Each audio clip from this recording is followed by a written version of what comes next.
মৌসুমি রান্নাঘর রেল ব্লকের সবাইকে স্বাগত জানাই। আজকে কিডসদের খেলা হচ্ছে, আমাদের ছোটো কিন্ডারগার্টেন স্কুল আছে, ওদের খেলা হচ্ছে।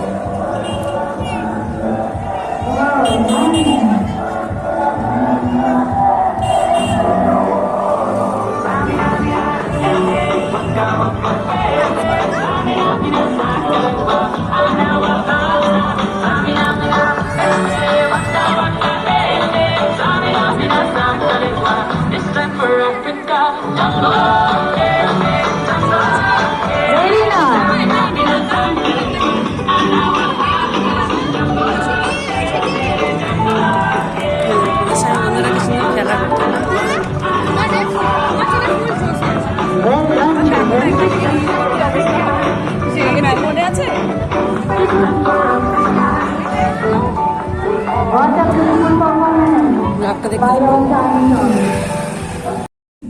বন্ধুরা, এটা যে ভোলা মাছ, আর এটা কি বলে ছোটো একটু শাটিং মাছের মতন মাছ দেখতে, আর এটা হচ্ছে ভোলা মাছ।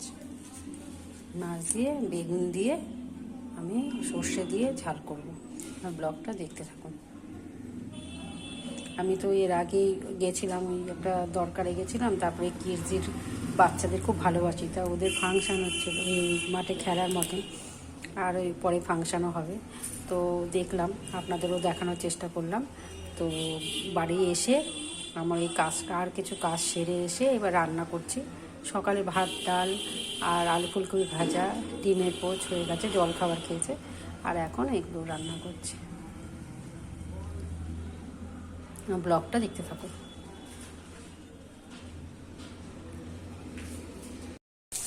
এই বন্ধুরা, বেগুন দিয়ে পেঁয়াজ দিয়ে ভাজা হচ্ছে। এবার সর্ষে, কাঁচা লঙ্কা, টমেটো সব দিয়ে, হলুদ নুন সব দিয়েছি। যেহেতু কাঁচা লঙ্কা দিয়েছি তাই শুকনো লঙ্কাটা দিলাম না, পরে দিয়ে একটুখানি মনে হয় কাশ্মীরি লঙ্কা করে দেবো। আর এই যে মাছটা ভাজা করে রেখে দিয়েছি, এরকম মাছ, আর এটা ভাজা ভাজা হয়ে গেছে, সেটা চেষ্টা করে দেবো।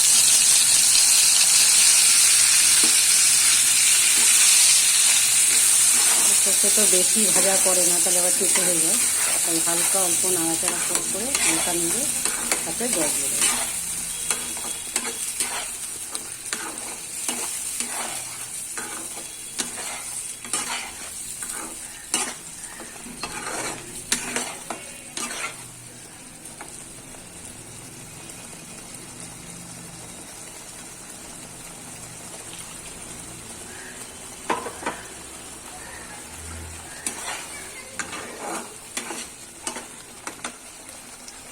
গরম জল করা আছে, গরম জলটা ঢেলে দিচ্ছি, একটু মাখা মাখা হবে।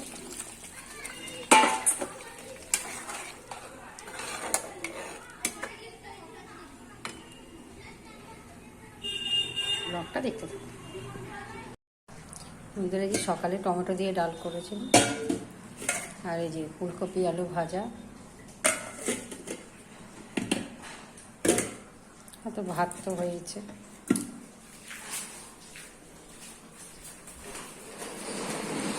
এই যে মাছের ঝোল হচ্ছে, আর একটু বড়া হবে পরে। বড়া কালকে অর্ধেক করেছিলাম, আমাদেরকে কিছু বড়া হবে, ছোটো ছোটো চিংড়ি আর একটু লোটে মাছ ছিল, বড়া হবে। আমরা এই রান্না রেডি, আপনারা করে খেয়ে দেখবেন কেমন লাগে, আমাকে জানাবেন, লাইক সাবস্ক্রাইব করবেন, আর সুস্থ থাকবেন, সাবধানে থাকবেন।